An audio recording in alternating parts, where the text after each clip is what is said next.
योगः कर्मसु कौशलम्.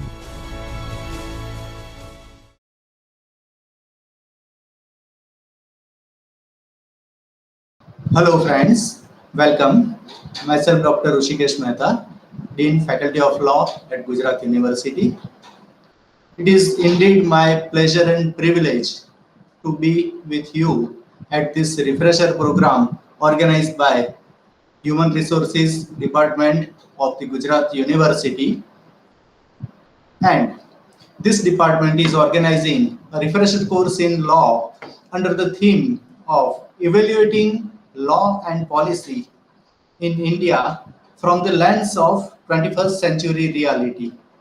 The various themes are also given under this refresher course, and under the theme of constitutional law, today I would like to discuss the under the title that issues and challenges regarding writ jurisdiction and inherent powers of High Court in the era of 21st century. Friends, by this lecture, I would like to summarize you about the writ jurisdiction of High Court under Article 226, how it differs from the writ jurisdiction of the Supreme Court under Article 32 of the Constitution, and what are the existing powers under the various writs as well as Article 226 vested to High Court of every state, and considering the 21st century, which precautions are required to be taken so as to protect the powers of High Court under Article 226, and moreover, what are the innovative things which are required to be introduced under Article 226 so as to strengthen Article 226 powers or writ jurisdiction powers. Simultaneously, I would also like to just summarize the scope of powers of High Court under Criminal Procedure Code, that is inherent powers of High Court under section 482 of the Criminal Procedure Code, and how these powers are being used, and is there any limitation upon the inherent powers of High Court under the criminal which are recognized under the Criminal Procedure Code.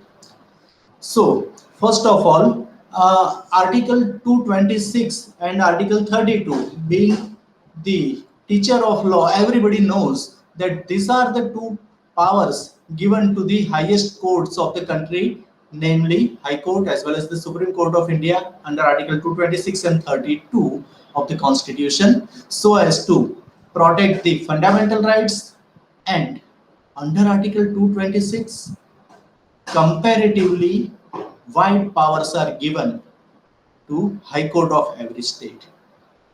So let us first of all summarize how or in which circumstances the powers of High Court are differ from that of the Supreme Court. So if we compare the writ jurisdiction of Article 32 and Article 226 of the Constitution of India, then Article 32 being part and parcel of the fundamental rights, it is very much there only and only to protect the fundamental rights enshrined in Part 3 of the Constitution. So when a writ under Article 32 of the Constitution is preferred before the Supreme Court of India, then in such circumstances the Supreme Court of India would first of all look that whether the fundamental right of any of the fundamental right of the litigant is being violated or not. If there is no violation of fundamental rights, then the Supreme Court would say that, my dear friend, sorry, you might have caused injustice, some of the rights might have been curtailed, but since there is no violation of fundamental rights, our eyes are closed, our ears are deaf, our mouth is shut, we cannot see anything, we cannot listen to anything, we cannot speak anything since there is no violation of fundamental rights, and more particularly you are here under Article 32 of the Constitution. So the writ jurisdiction of the Supreme Court is very limited, confined only the protection of fundamental rights.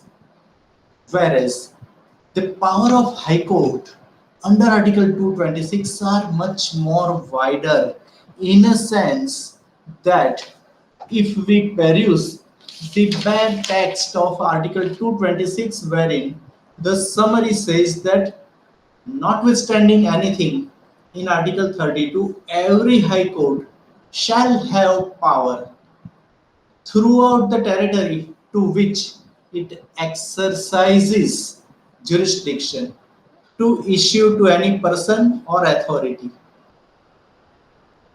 including in appropriate cases any government within those territories, directions, orders or writs, including writ in the nature of habeas corpus, mandamus, prohibition, quo warranto and certiorari, or any of them, for the enforcement of any of the rights conferred by Part 3 and for any other purpose. My dear friends, for any other purpose, these three words are very much important, which distinguishes the rights of writ jurisdiction under Article 226 so far as the High Courts are concerned from that of the Supreme Court under Article 32. So if we try to interpret these three words for any other purpose, then in these circumstances, not only for the violation of or for the, in the event of violation of or for the protection of fundamental rights, High Courts are empowered to issue writs, orders or directions, any of the 5 writs, orders or directions, but also when there is a violation of any constitutional rights other than the fundamental rights or any constitutional rights outside the chapter of fundamental rights or part 3 of the Constitution, then also High Court has a jurisdiction. Say for example, if there is a violation of right to property under Article 300 capital A, since after the 44th Amendment, right to property is no longer a fundamental right, but it is a constitutional right. So if a right to property is being violated, if any person directly prefers writ before the Supreme Court will refuse to entertain on the ground that there is no violation of fundamental right. But High Court cannot say that. The power of writ jurisdiction under Article 226 extends beyond the scope of protection of fundamental rights. It can also protect, High Court can also protect constitutional rights if at all there is a violation of constitutional rights. If any statutory rights are violated, then also writ is the appropriate remedy under Article 226. Statutory rights. So rights which are conferred by any legislation, if such rights are being violated, then also person can prefer writ under Article 226, though there is no violation of fundamental rights, no violation of constitutional rights, but statutory rights are violated. Say for example, if a person whose child is denied admission, who happens to be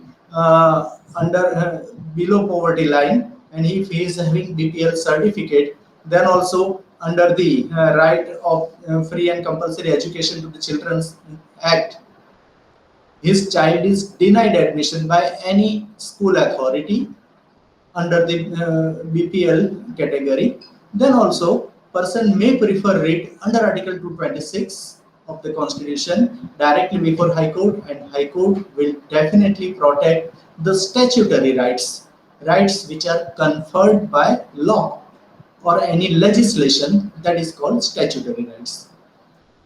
Over and above this, if at all there is a violation of common law principle or doctrine which are conferred through common law, then also person can prefer writ before High Court. High Court will definitely protect or try to give appropriate justice to the litigant, though there is no violation of either statutory or constitutional or fundamental rights. Not only that, if a person who claims the protection of his uh,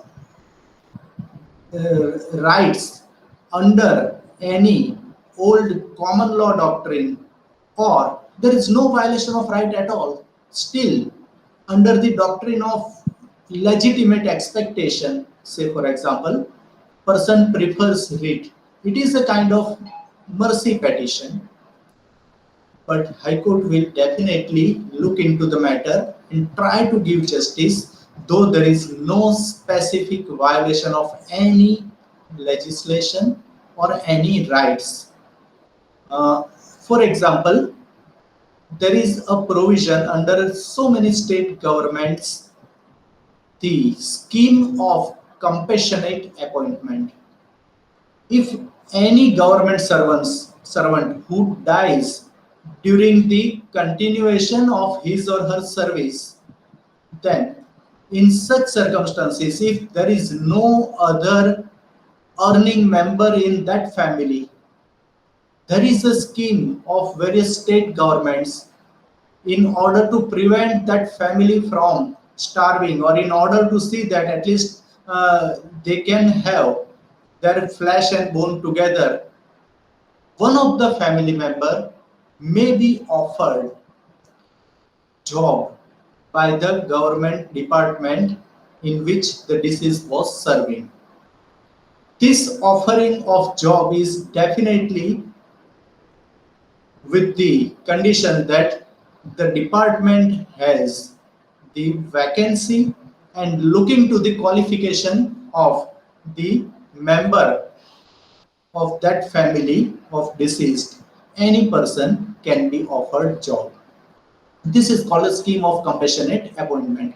So if one person in past or so many persons in past are given the benefit of compassionate appointment, and if any person who happens to be government servant dies during the continuation of service, then as per the scheme of compassionate appointment, the family member, at least one family member of deceased government servant, has a right or has all the expectations of government that if this scheme is being applied in past, then he has a legitimate expectation from the government that this scheme should be also extended to him. So this is called a compassionate appointment. No violation of fundamental rights, no legal right, no constitutional right, but doctrine of legitimate expectation. In such circumstances also High Court would try to give relief to the person in absence of any violation of fundamental or legal rights. So in this one fashion, so far as the scope of jurisdiction is concerned, power of High Court are much more wider than that of the Supreme Court of India.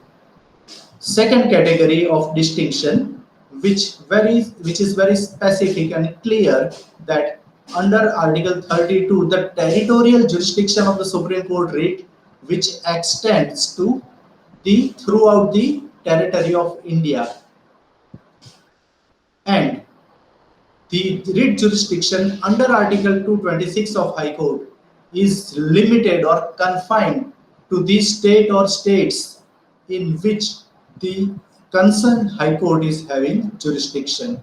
So far as the territorial jurisdiction is concerned, being the highest court of the country, the Supreme Court of India enjoys wide powers or vast powers that its writ can be issued, or it can issue writ throughout the territory of India or country.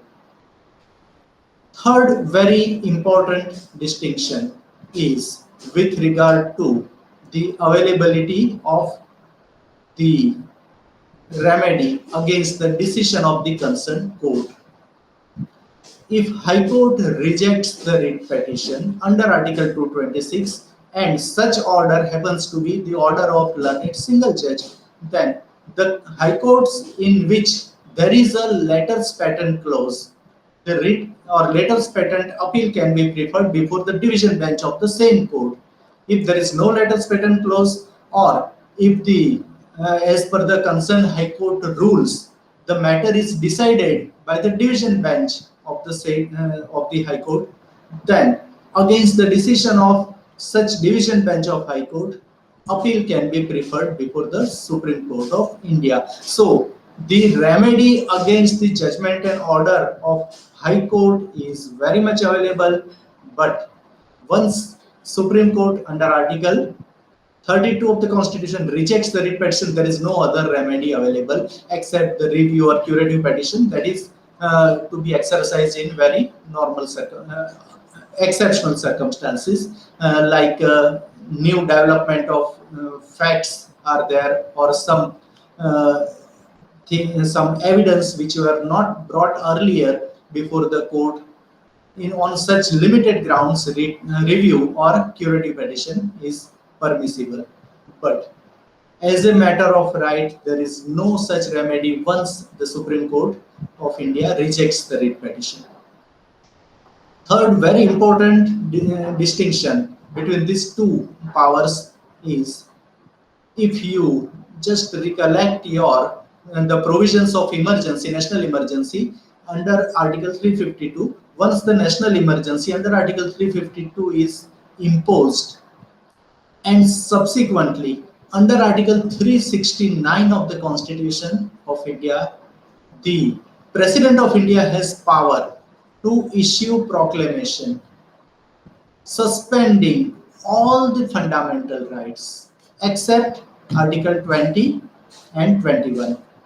So imagine a situation where there is a national emergency and the President of India has issued the proclamation under Article 359 suspending all fundamental rights or enforcement of all fundamental rights except Article 20 and 21.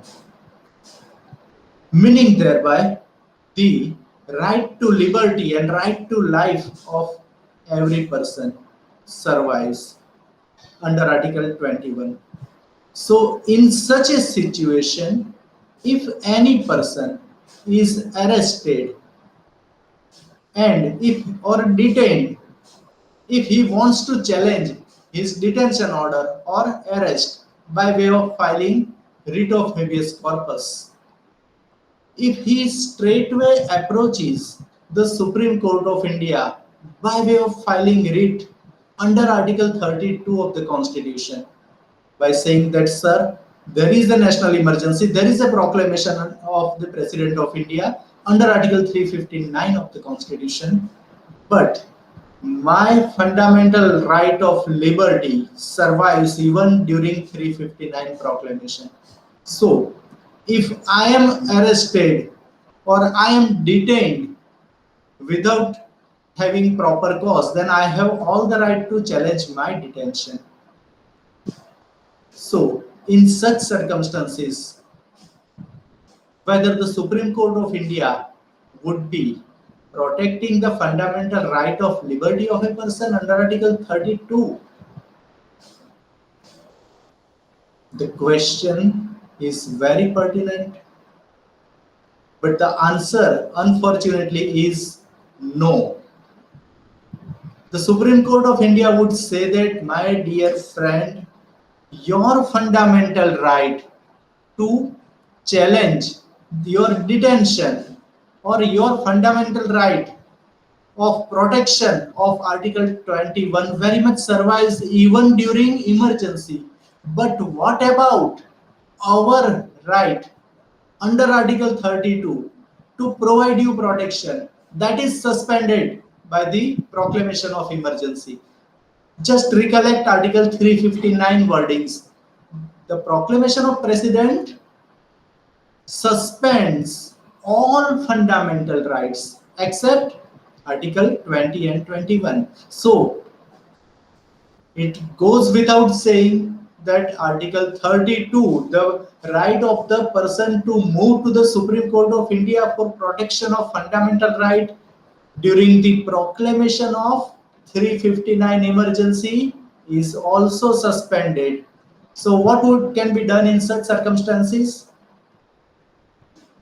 Person can challenge his fundamental right of liberty by way of filing writ before before High Court of any state, because though there is a proclamation of emergency, but the right to protect fundamental right or legal right or any other right of High Court, that is survived, that is not suspended at all. So person can prefer read under Article 226 of the Constitution even during emergency, even during proclamation of the President of India suspending all fundamental rights except Article 20 and 21 by way of invoking proclamation under Article 359 of the Constitution. So in these circumstances, the power of High Court are really considered to be much more wider than that of the Supreme Court. So except territorial jurisdiction, the power of High Court is of course very wide. So now, in which to whom the writ can be issued, or in which circumstances writ can be issued. Second point which we would like to discuss, at present the writ of habeas corpus is concerned. As you all know, habeas corpus can be issued against the person who happens to be state under Article 12, or government machinery or public persons, as well as private person. There is no restriction at all. There is no principle of locus standi applicable so far as the writ of habeas corpus is concerned, because any person is free to bring to the notice of High Court or the Supreme Court of India that this person is confined illegally against his wish or desire. Then in appropriate cases, court will definitely issue writ.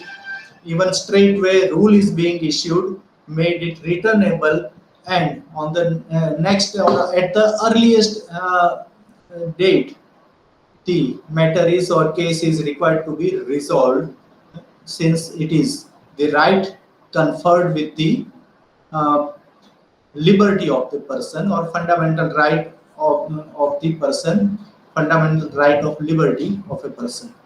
So in writ of habeas corpus, as per my opinion, no such issues are there, or no such expansion of writ is possible or permissible or necessary, since ample jurisdiction, wide jurisdiction is given to both the courts, namely High Court as well as the Supreme Court of India.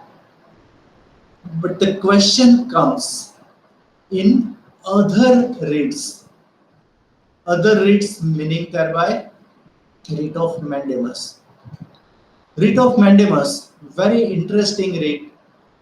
Mandamus means command, power to issue, direction, or power to command the lower court, tribunal, or other authorities to discharge their duty.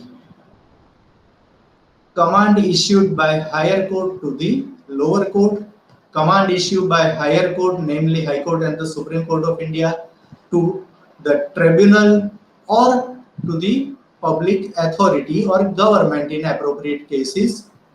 So when writ of mandamus is to be issued, writ of mandamus can be issued when there is a violation of fundamental or legal right of a person. Such type of violation of fundamental or legal right is due to non-discharge of duty by a public servant or by the respondent. Respondent does not discharge his or its duty, which is of public nature, which is imperative in its nature, not discretionary. There is a difference of duty, imperative duty and discretionary duty or moral duty. If at all there is a discretionary duty or moral duty, violation of which does not amount to any kind of cause of action so far as the writ of mandamus is concerned. But if the duty is of imperative nature. The respondent is required to discharge his duty compulsorily by virtue of any law, and such kind of imperative duty is not being discharged or not being effectively discharged by the respondent, and due to this such non discharge of duty, person's fundamental or legal rights are being violated. Then High Court under Article 226 of the Constitution, by issuance of writ of mandamus, commands the lower court or tribunal or authority that this appertains to your public duty. This function appertains to your public duty. Your public duty is of imperative nature. Due to non-discharge of this public duty, the person or petitioner's fundamental or legal rights are being violated. So at least you discharge your public duty, which is of imperative nature, so that automatically the petitioner will be able to enjoy his or her fundamental or legal rights. So this is what writ of mandamus is about. But this writ is very technical in nature, because directly rushing High Court by way of filing writ of mandamus would be very much dangerous so far as the petitioner is concerned. First of all, as per the process of writ of mandamus, you must bring this to the notice of the respondent or proposed respondents. You must point out by way of making representation that this duty which appertains to your function, which is public duty, which is of imperative nature, due to your non-discharge of public duty, my fundamental rights are being violated. So please, you discharge your duty by this representation. We request you to discharge your duty. And after such type of representation, if no action is taken, or the respondent specifically denies to discharge that duty, then only you can prefer writ of mandamus before High Court under Article 226 of the Constitution. So there has to be a demand and refusal by the respondent. Demand by the petitioner or proposed petitioner, refusal by the respondents or proposed respondents. So this is also one of the cardinal principles. Second very interesting category of writ of mandamus, which under Article 226 requires somewhat consideration, is that the respondent, whether under Article 226, respondent must be state so far as writ of mandamus and certiorari or prohibition is concerned. Principle of mandamus says that the respondent must be state under Article 12 of the Constitution.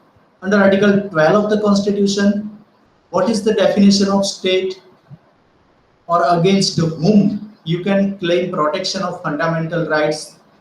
The Article 12 says that so far as the definition of state is concerned, which includes, so no exhaustive definition of state is given, but it which says that the state includes the central and state government, parliament and state legislature, local and other authorities. Central and state government also includes the officers working under the central and state government, under the banner of the central and state government. So public officials are also covered within the definition of state under Article 12. And over and above this, the legislature, all state legislatures as well as parliament, they are also being covered. Local authorities meaning thereby all local self-governments like municipal corporation, taluka panchayat, village panchayat, or municipal board or state transport corporation, various port trusts like Kandla Port Trust or Bombay Port Trust, etc. So all these statutory corporations or local are covered within the definition of local authority. Other authority Time and again, the definition is being expanded by the Supreme Court of India because Article 12 does not by itself prescribe any definition of other authority, but as per the uh, latest judgments, the judgment of Pradeep Kumar Vishwas versus Indian Institute of Chemical Biology, probably the last renowned judgment of Honorable Miss Justice Ruma Pal, the control of government must be there upon any authority, and control should be of administrative nature, financial nature, and functional nature. Then all such authority can be designated as other authority, and against whom writ jurisdiction is very much applicable. But here the question is that sometimes the high courts, while issuance of writs, are also fail to distinguish the concept of other authority, in a sense that Article 12 specifically may not be applicable in all the cases of writs under Article 226 of the Constitution of India.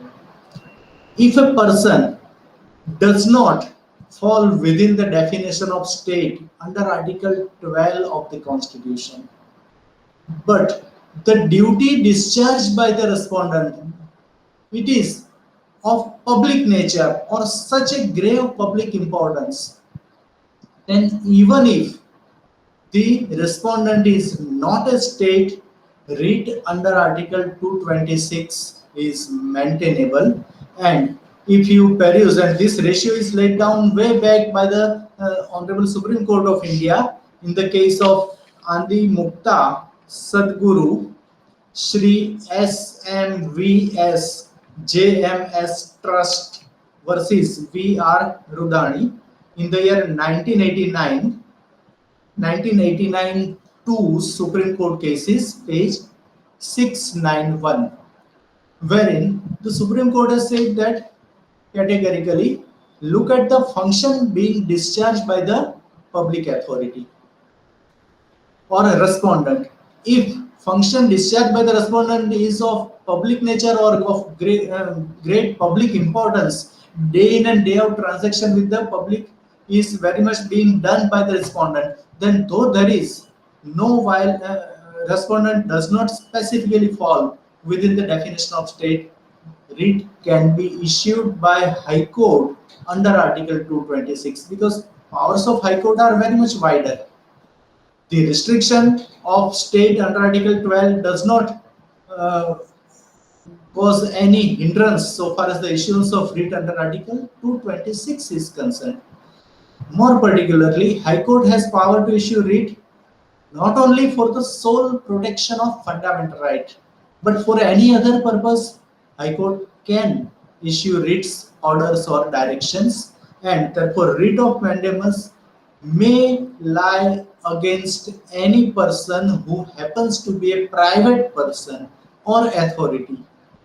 Or in other words, if respondent is not a state under Article 12 of the Constitution, then also in appropriate cases, the High Court should issue writs, orders, or direction, and High Court is also issuing writs in such circumstances. In so many cases, you will find number of judgments of High Court wherein, though the respondent is not a state, writs are being issued. But so many times, for example, if a person is an employee of cooperative bank, he is terminated from service. The function of the cooperative bank is very much analogous to that of the nationalized bank. The day in and day out public transaction is also there with the people by concerned cooperative bank. Then, since we are in the era of 21st century, what I feel is that High Court should expand, or High Court should exercise very much their jurisdiction is there in appropriate cases. It's writ jurisdiction even to the employee of cooperative bank or in any such circumstances wherein the function of the respondent is of public importance, then writ should be issued and the protection should be given to the concerned petitioner against such person who happens to be private person or private authority not under Article 12 of the Constitution.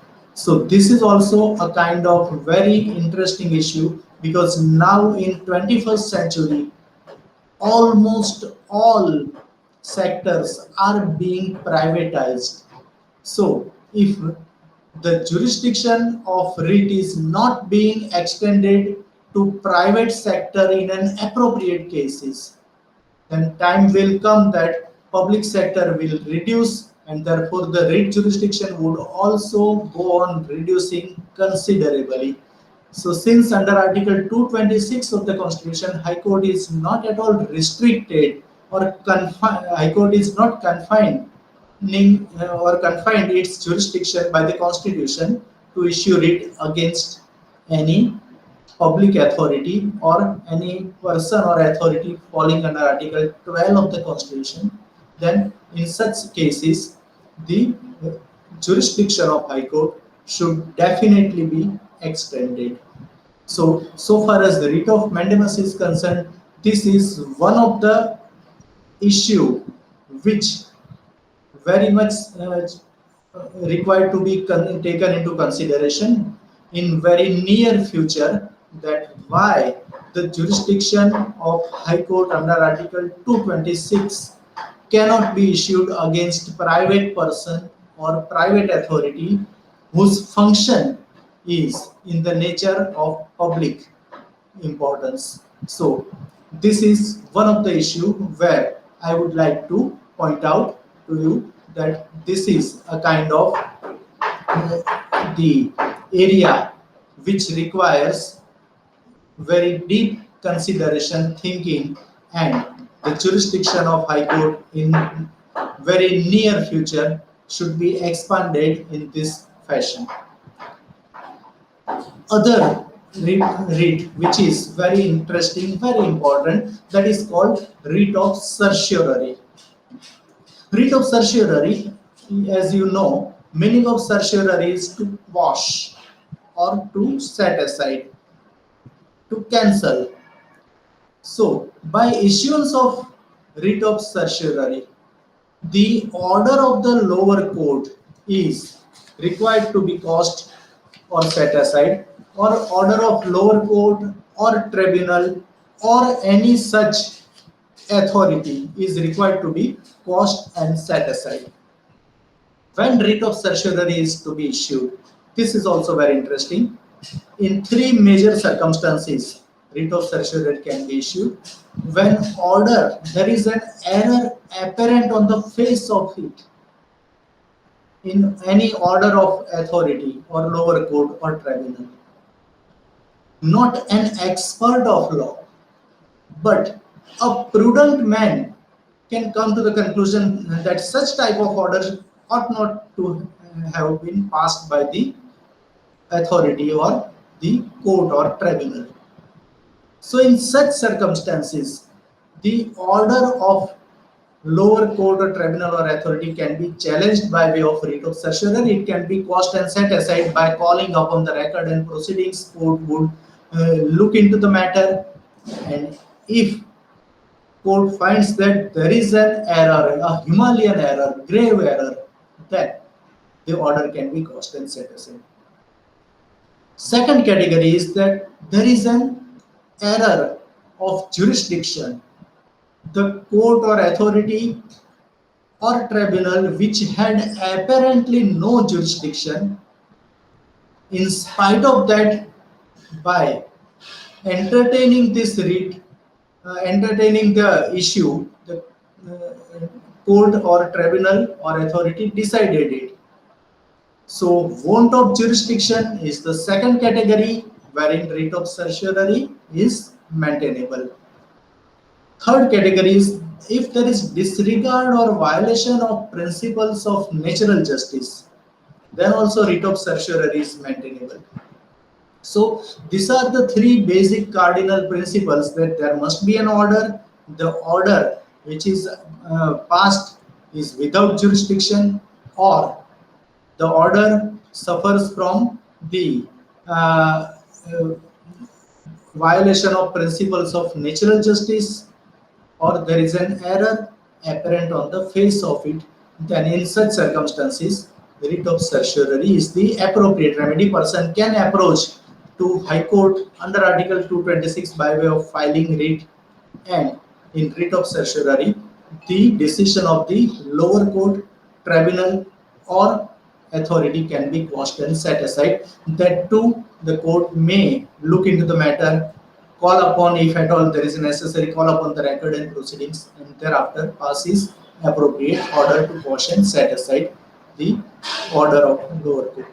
So this is what basically, as we understand, or theoretically we understood, the jurisdiction of writ of certiorari.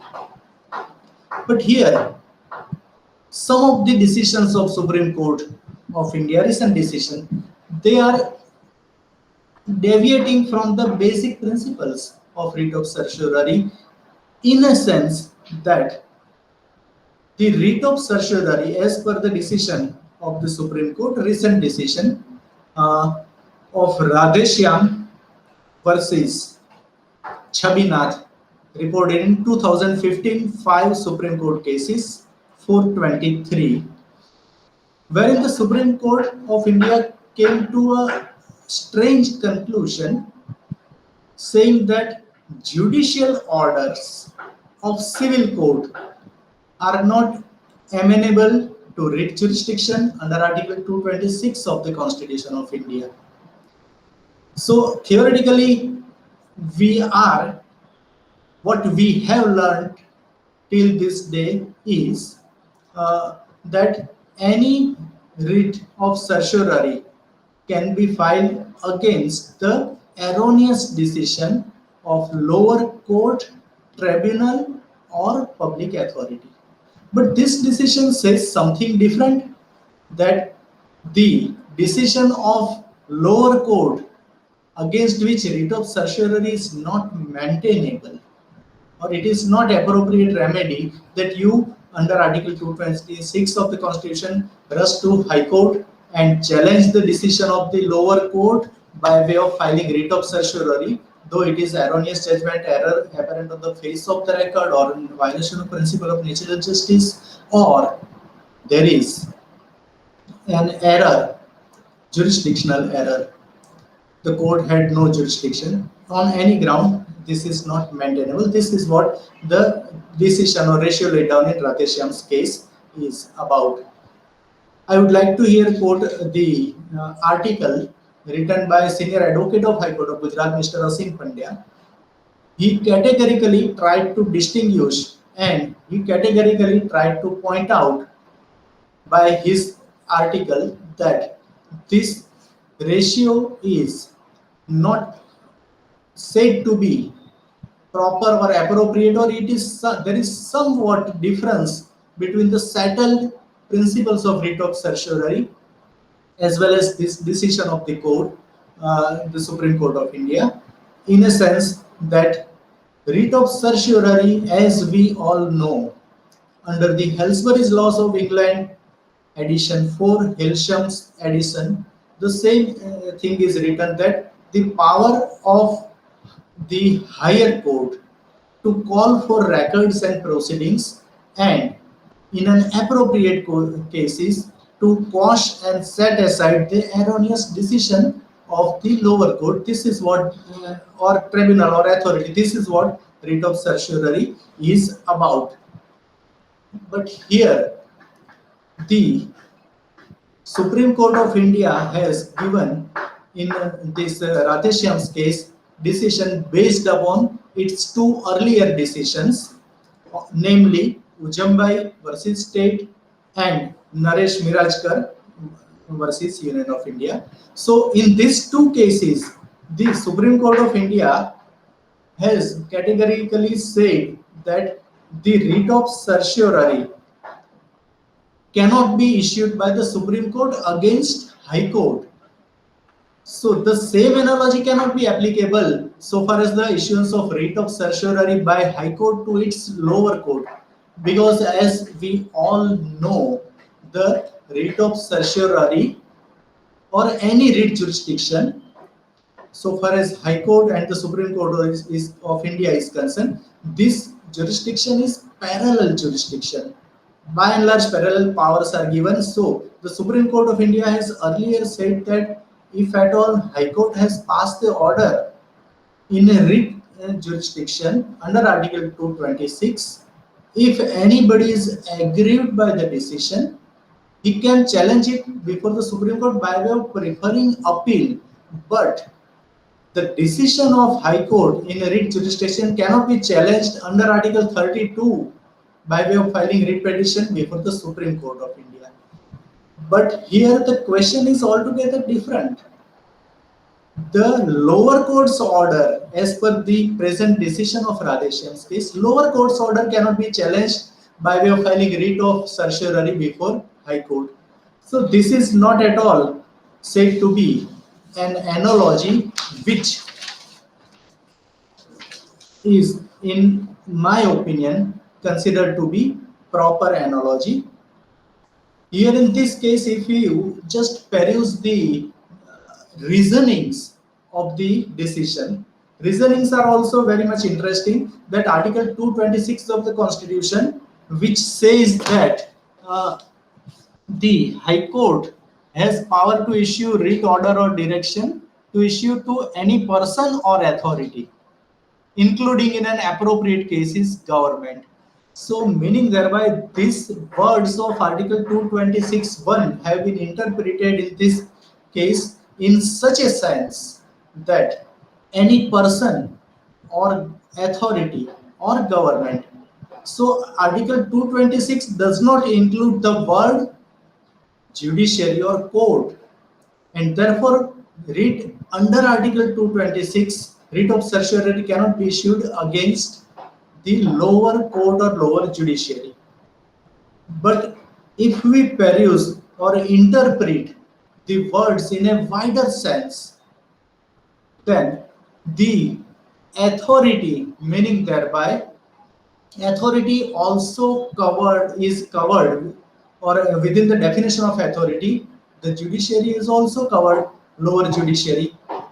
Judiciary is an authority who is assigned power to decide a lease or dispute between two parties by any legislation. So this is, if we interpret the word authority in this fashion, then lower judiciary is very much there, and the writ of certiorari is also maintainable against the lower judiciary.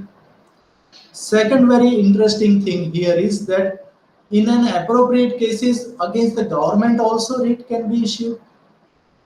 So if we peruse the definition of the government, or government in any democratic system is founded on three pillars, namely executive, legislature and judiciary.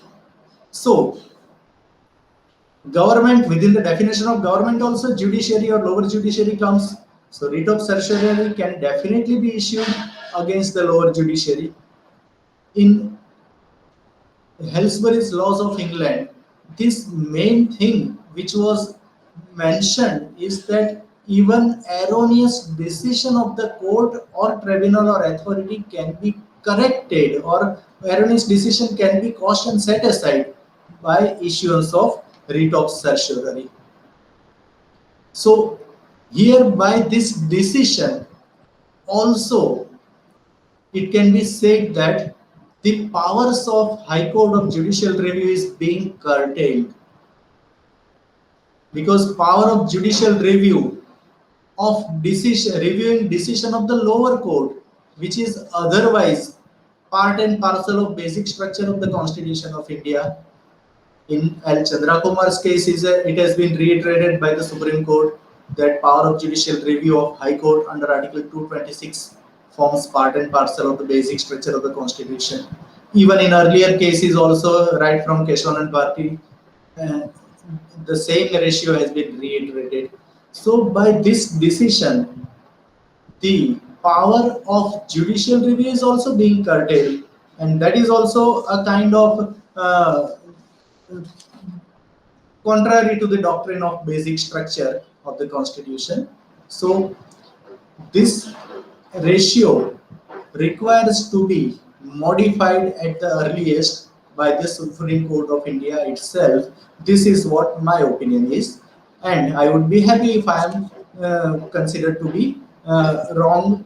But in these circumstances, since we are entering into the 21st century or era of 21st century, the decision of High Court or the writ jurisdiction of the High Court must be expanded, not being curtailed, and that too by the decision of the Supreme Court. So this is considered to be a kind of strange decision, but I am very much sure and hopeful that at the earliest this decision is being corrected by the Supreme Court itself.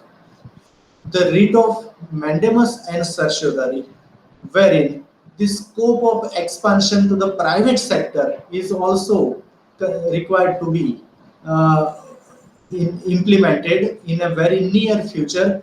This is what my uh, expectation from the legislature as well as judiciary is, because now in the era of privatization, the job opportunity of private sector will increase day by day, and the government or semi-government offices will be curtailed. Government is trying to now withdraw its hands from each and every public sector, or more privatization is being encouraged. And in these circumstances, what would happen is that the statutory protection of fundamental right will be only confined to very limited persons who are fortunate to be the government servant or semi-government servant. But the question is not that. Question is the denial of speedy justice by way of issuance of writs, orders, or directions to the employees of private sector. Now this is high time to remove this distinction of public sector and private sector so far as the amenability of writ jurisdiction is concerned. And once that is being done, then also there will be ample protection available to all government servant, almost all government servant, even in the private sector. So these two are the major changes or issues which in the 21st century, in very near future, will be facing it, and there has to be some development of modification of laws in under Article 226 of the Constitution. So instead of just curtailing the powers of Article 226 of the Constitution, it has to be expanded more and more so as to enable the citizens of India to get social justice in a real sense. Friends, Article 226 and Article 227, these are the two different articles. Article 227 is only having supervisory jurisdiction. So if the judiciary, lower judiciary decision are not permitted to be challenged under Article 226, then another remedy is only to approach High Court under Article 227 of the Constitution. But Article 227 is having very limited jurisdiction, that is supervisory jurisdiction. So the powers of Article 226 cannot be compared with that of Article 227, because only the court has to see that the lower courts have are discharging their duties within their jurisdiction or not. So the discretionary powers or issuance of writs under available to High Court under Article 226, the same can never be enjoyed under Article 227 of the Constitution of India. So this is a high time that the powers of High Court should be expanded so as to again re-establish its authority towards the issuance of writ to the lower court and also in the private sector.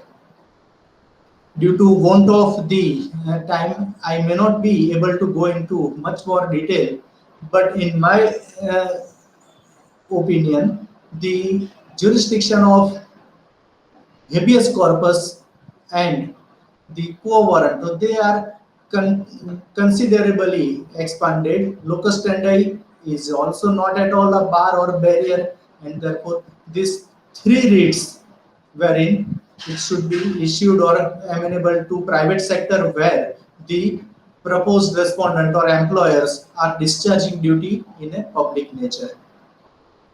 Another interesting right of High Court, that is under section 482 of the Code of Criminal Procedure.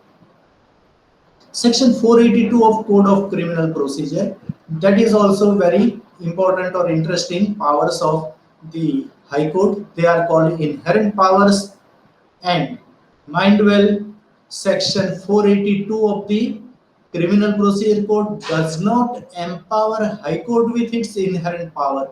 It merely recognizes that these are the inherent powers of High Court, and under the section 482 of the Criminal Procedure Code, these powers are being recognized or endorsed by the Code of Criminal Procedure. So High Court had these inherent powers, inherent criminal jurisdiction powers very much there, and mere reflection of that is done under section 482. Now question is that when the powers of section 482 is to be exercised, in order to give effect to any judgment or order passed under the Code of Criminal Procedure, the powers under 482 section are to be exercised, or to prevent the abuse of process of law, the powers, inherent powers are being exercised by High Court. And third category says that to secure the ends of justice. So these are the three categories wherein the inherent powers of High Court can be exercised, and miscellaneous criminal application is being made at different High Court, and High Court has power under section 482 to quash and or set aside the pending criminal case or FIR or criminal complaint against any person if High Court feels that this this is an abuse of process of law, or innocent person is being harassed with the process of law. Then in such circumstances, court may call upon the records and proceedings, and by perusal of that, if court finds that this is nothing else but to harass the innocent person, the process of court or false criminal complaint or FIR is being filed against the innocent person, then court has power to quash and set aside the entire FIR or criminal complaint, or High Court can quash and set aside pending criminal cases as well. So these are very wide powers.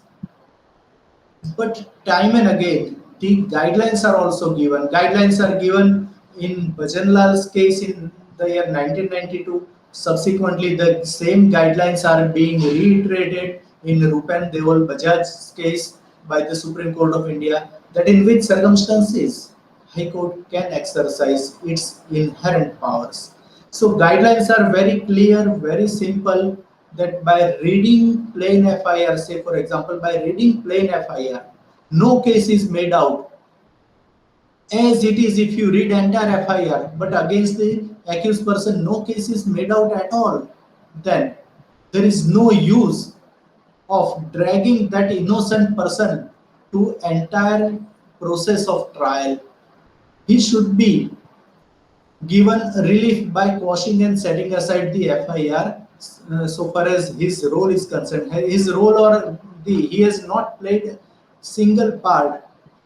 Just by merely mentioning his name in FIR, can he be permitted to face, or can he be dragged to the entire criminal trial? So this is what the apprehension of the High Court. So in such circumstances, High Court can quash and set aside the entire FIR against him.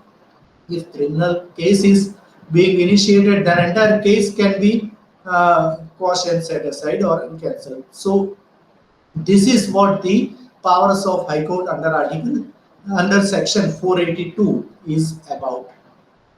But if you find so many Supreme Court decisions, the Supreme Court of India in a number of cases has also said that these rights or inherent powers under Section 482 are to be exercised in an exceptional circumstances very sparingly. So now question comes that these powers under Section 482, they are inherent powers. They are not powers conferred to High Court by any statute, not even by the Criminal Procedure Code. But such inherent powers can be curtailed, or can the Supreme Court give such type of directions to High Court that these powers are to be exercised sparingly in an exceptional circumstances. Section 482 does not say that these powers are to be exercised exceptionally, sparingly, but whenever there is an abuse of process of law, the court should exercise the power. So there can never be, in my opinion, such type of restriction upon the inherent powers of High Court, even by the Supreme Court, by its decision. Because powers which are to be exercised by High Court, which are inherent of the nature, which are very much there to protect the innocent person's right or to prevent him from being dragged to a false litigation, then in such circumstances it should be left to the discretion of High Court that which is the just, reasonable, appropriate, proper case wherein Section 482 powers are to be exercised, inherent powers are to be exercised, which decisions are required to be quashed and set aside so far as concerned accused person is concerned. So all these things are to be taken into consideration only and only by concerned High Court exercising its full discretionary powers. So there should not be any such restrictions like use of such inherent powers in the rarest of rare cases or exceptional cases, or it should be exercised sparingly.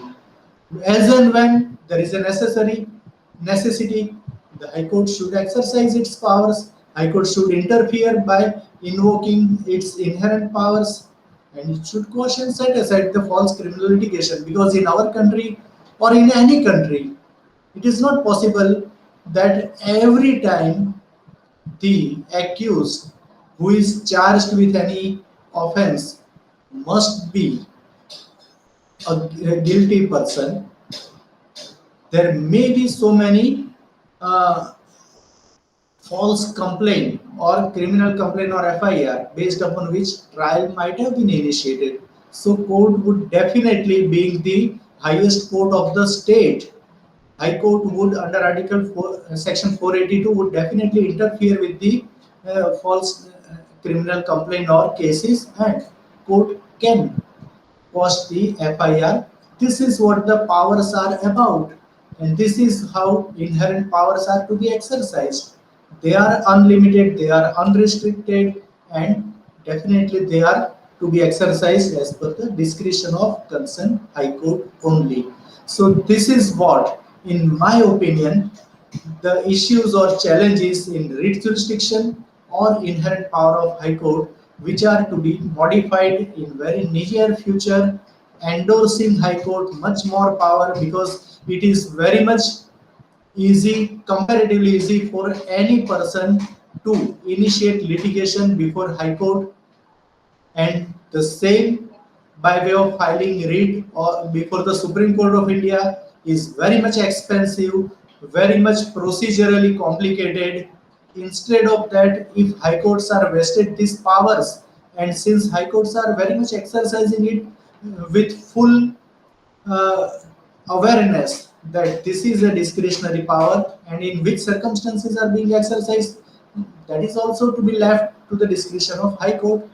And if this is being done, then The number of cases before the Supreme Court of India that can as well be curtailed, the false cases, pending criminal cases before the trial court, that those can as well be restricted if high courts are strict enough to quash and set aside false FIR or criminal complaints or criminal cases. Then naturally the litigants would be discouraged to file false FIR just to take vengeance or to harass any person.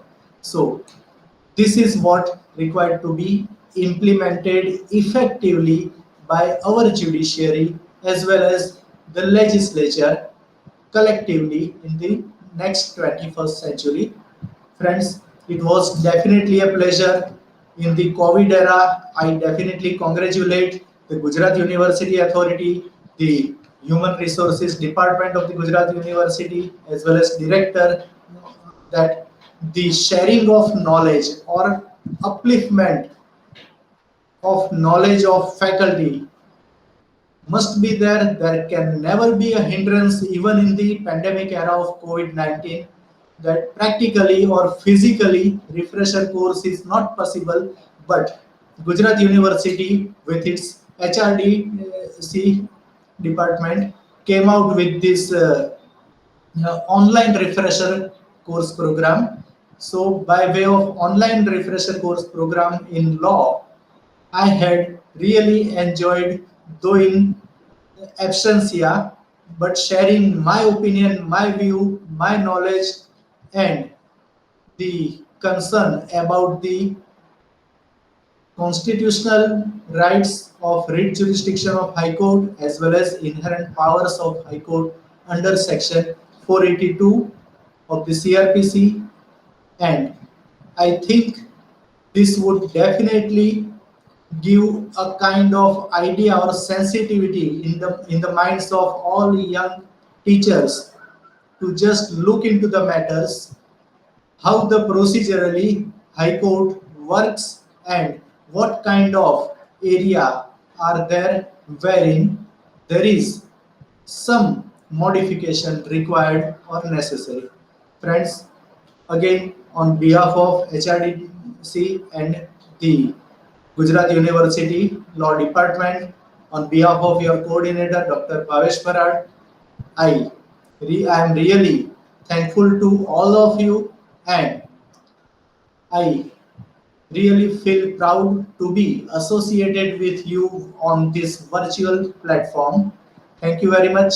And again, we'll hopefully meet in person after having overcome this pandemic era of COVID 19. Thank you very much. Jai Hind, Jai Bharat.